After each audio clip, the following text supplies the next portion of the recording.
Thomas Jefferson, The Art of Power by John Meacham. So this week, as promised, as advertised, we're going to talk about Thomas Jefferson, not so much in the context of like the, recapping the history of his life, but talking about the things that made him a great leader, allowed him to change the world that we can then implement into our own lives. So what made him a great leader? Because it's not what you'd think in a lot of ways. He's antithetical to a lot of leaders, to say a Washington or, he was very unique. What made him a great statesman? How did he disagree with his opponents but also make them feel valued so that he could get what he wanted? What about his philosophy was different and changed the landscape in favor of individuality and freedom of expression? And he's just a very unique individual. And there's a lot here as I'm reading that you can take and apply to your own life. And so that's what I want to do. I have a handful of topics that as I was reading, I kind of highlighted and was like, this will be useful. So that said, let's just jump right into it. The first category or idea that's really prevalent throughout the whole book is education. And this was something that was near and dear to his heart from the time he was a kid till literally his last days. Reading and always educating oneself. Cicero talks about, and a lot of these guys, they took all of their influence for the United States from Cicero and Locke and Montesquieu and all these people. It's the idea that human beings, not focusing necessarily on a task, but on bettering themselves holistically across the board, are incredibly powerful. And that should be the focus, bettering the individual. And so he actually said, it's a pretty cool quote. He said he would take his classical training that his father arranged from him over the estate his father left him, if he had to choose. Right? Just showing you how much he emphasized and valued education. When he was a young lawyer in Virginia, he said lawyers should spend most of their day with the law, and then after they exercise, divide the rest of the time into three pieces: history, philosophy, and poetry. So again, just an array of things that I think allowed him to not only be a good statesman, but a good philosopher. And it was the combination of those two. It was because he was so well versed in what he did that made him powerful. And that's why I think, these weekly videos are so cool. If anything, just a reminder to continue reading, to continue diving into things we don't know as much or make us a little uncomfortable. Because, hey, you never know when it will come in handy and it will diversify your life experience, your knowledge, and we'll be better for it. So next, let's talk about the fact that he's human. It may seem silly to point that out. Of course he was human. But how often when we're talking about, celebrities, athletes, politicians, whoever it is, right? People that have some level of influence, we put them on these pedestals. And it's like, it's just not the way the world works. As my grandfather would say, they put their pants on one leg at a time. They just believed in themselves and battled adversity. As someone that gets crazy headaches, and I get them a lot, Thomas Jefferson was talked about that he had headaches all the time, to the point where in the White House, they were so crippling sometimes at 10 a.m. when they'd kick in, be useless the rest of the day. So he'd get up early and do as much as he could before 10 a.m. And that was something that he dealt with his whole life. And it's just like, it's not that you want those people to be dealing with things, but the reality is they're human, so they do deal with those things. And you realize, look, you can feel sorry for yourself or you can push through and you can make it happen. He dealt with a lot of tragedy in his life. It wasn't easy for him. His wife died. His children passed away. I think all of them except one in his lifetime. And he dealt with this immense sadness. There's a point where he's even suicidal. He asks, what's the point of life? Again, when we dip into these things, it's human. And it's something that we can climb back out of. And a lot of people do, and the greats do. And you're not alone in that, in that experience. And just hearing that, in some way is comforting. Another thing that I thought was important was that he made others feel valued. And this came across a few ways.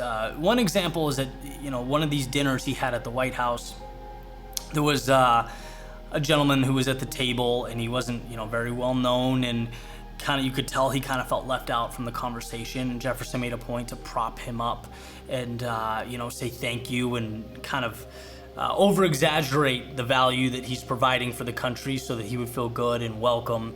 And there's a lot of correspondence, like when he's talking to Washington or Burr and he disagrees with them, he does it in a way that it makes them feel valuable. He emphasizes, hey, we're on the same team, but F you, we disagree, right? So he can tell people to go fly a kite, but make them feel like, hey, we're in this together.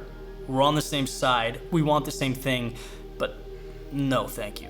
And that is an incredibly effective way to get things done. And I think in a lot of ways it's missing today, where division comes from right, wrong, immoral, moral. And it's like, no, we want the same thing. We want to arrive at the same destination. We just have different ideas for the best paths to get there. And that commonality, remembering that we share a specific identity and we're under the same umbrella, it really makes a big difference, particularly when you're trying to get things done and create change. So definitely valuable there.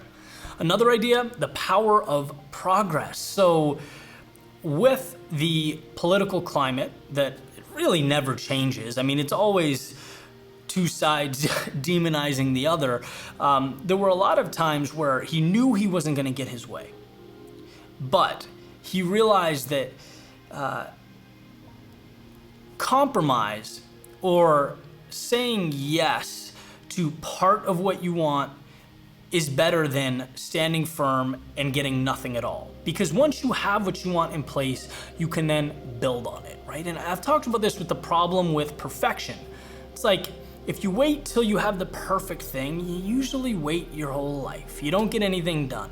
But the second you create action, the second you bring something into existence, there's something to change. Now, the other side of that is sometimes you have to break the rules, right? You can't always ask for permission. Sometimes you have to beg for forgiveness. And this was the example with the Louisiana Purchase, where he wanted to do it the right way and have an amendment created to buy that land. There was nothing in the Constitution about that. And realized that time was of the essence and knew that Napoleon wouldn't have that offer on the table forever.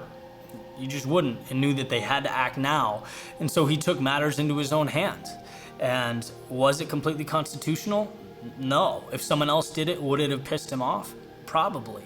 But he did things that had to be done so that he could bring them into existence. Again, if he waited for perfect there and made sure every box was checked, transaction probably doesn't happen. So, really practical. And they make that point in the book a lot. He's philosophical, but he's very practical with how he gets things done. And sometimes it's just about progress, about moving the ball forward. And the last thing I want to talk about is that he realized along the way that you can't make everyone happy. It's just impossible. You're always going to be criticized. There's a lot of talk in this book that he always struggled between not wanting to be a failure and wanting to be great. Particularly when he was younger. George Washington wanted him to be the first Secretary of State. He's ambitious. He believed he can change the world. He wanted to. But at the same time, the criticism is so much that he thought, maybe not. Obviously he does ultimately, and then becomes the third president of the United States. But it's something that he learned as he sort of expanded into the political world. Right? There's a part in the book where it talks about his own party, the extremists. And when I say extremists, I just mean sort of the fringes of the Democratic Republic Party, as well as the outskirts of the Federalist Party, and not even so much the outskirts, a lot of the Federalist Party, but they all hated him.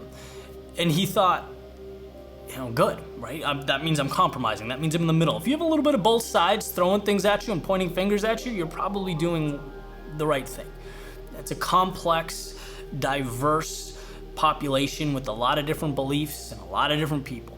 And so it requires compromise. If you live and die based on what other people think, it's going to prevent you from doing the right thing. Emotion of the crowd will prevent you from making the choice that's best for them. Sometimes you have to do things for yourself and for others that they're not gonna like. I heard a metaphor once that was like, people would like the doctor more if the doctor gave out candy than, gave them a shot or performed surgery. But the people might need surgery. And so being loved, being the one that's always giving out the candy is not beneficial in a lot of ways.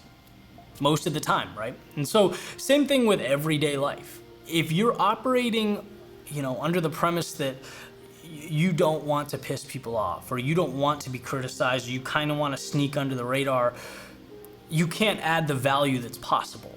Because in order to do something of value, by definition, you will get criticized. You will bother some people. That's just the way the world works. And so he detached from it and was able to thrive as a politician. And I think, our detachment from it will only impact our lives for the best as well. So next week, we'll do the Success Principles by Jack Canfield. And to be honest, I don't know too much about this book. It's been sitting on the bookshelf behind me for a long time, and I haven't opened it yet. So what better time than now? I would love for you to read along and connect next week when I go over it. Hope you liked today's episode.